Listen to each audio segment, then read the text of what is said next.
Hi there, my name's Darlyn. I'm one of the speech pathologists here at Empower Healthcare. In the next few minutes, I'll walk you through what we do, how we support clients, and when it might be a good time to refer to a speech pathologist. Think of this as a quick guide to understanding how speech pathology would fit into someone's journey, especially when it comes to communication and safe eating. So, speech pathologists work across a broad scope, but what ties everything together is our commitment to person centered practice. That means we don't just focus on the diagnosis, we focus on the individual. We take the time to understand what's important to them, what they want to achieve, or how communication and mealtime challenges are really affecting their daily life. We can break down, though, what we do at Empower Healthcare into four main domains: communication, alternative and augmentative communication, AAC for short, swallowing and mealtimes, and education and support. Firstly, we support communication, whether that's someone who's finding it hard to get their words out, struggling to understand what's being said to them, or having trouble with sentence structure or vocabulary. We also support social communication skills like reading body language, taking turns in conversation, or understanding humor or tone. These are essential for building relationships and staying socially connected. Then there's also cognitive communication, things like memory, attention, and reasoning that can impact how someone follows instructions or keeps track in a conversation. This often comes into play after a stroke, brain injury, or with conditions like dementia. We may also work with someone to address their voice changes, fluency, and even clarity of speech that negatively affects their confidence and ability to communicate, even with loved ones. With some clients, we may look at AAC or augmentative and alternative communication. That might be as simple as a few key phrases on a card or more advanced speech generating devices. Whatever it is tailored to the person, their needs, and their environment, and we always support the people around them to use it effectively too. On the other side of things, we also support safe and enjoyable meal times.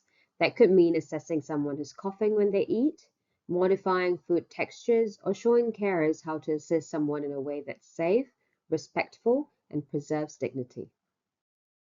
And finally, we're often involved in developing support plans, setting goals that are truly meaningful to the individual, and working closely with their care team and family to make sure everyone's on the same page. At the end of the day, it's not just about what someone can or can't do, it's about what they want to be able to do and how we can help them get there. Whether that's having a conversation with the family, enjoying a favorite meal, or simply being understood, we're here to make that possible.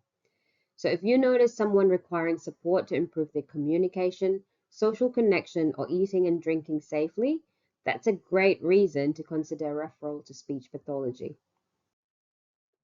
Within speech pathology assessment, our goal is to understand the person and not just their symptoms, but their story, their strengths, and what they want from life.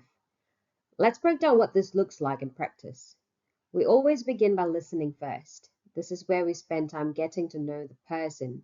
We ask about what's important to them, what a typical day might look like, and how communication or meal times are going. We might hear things like, I want to be able to tell my daughter how I'm feeling, or I miss enjoying dinner without coughing all the time. These insights help us shape everything we do. If family, carers, or support workers are involved, we'll bring them into the conversation too, because good support is collaborative. Next, we move into a functional observation. This means we watch how the person communicates or eats in real world situations, like a conversation with a family member or asking for a cup of tea at the table. We're not just looking for impairments, we're looking for what's working well and where things are breaking down.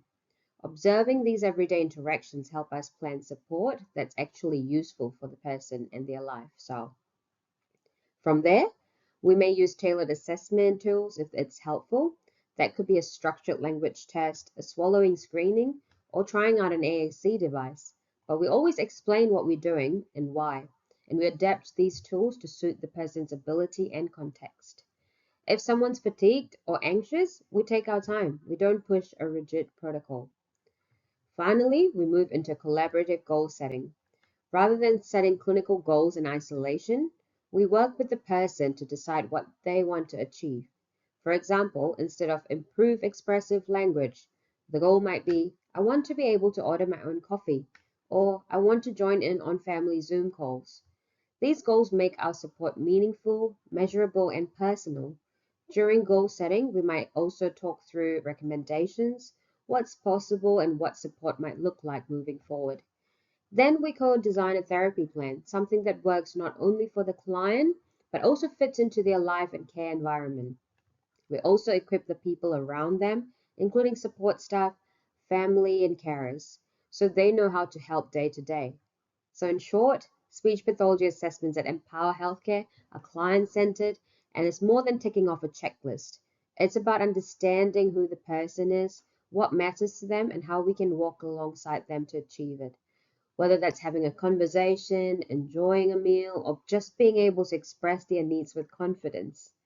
If you're ever unsure about whether someone could benefit from speech pathology, the best time to refer is when communication, connection, or meal times are becoming harder than they need to be, especially in the context of a medical condition, illness, injury, fatigue, or general aging.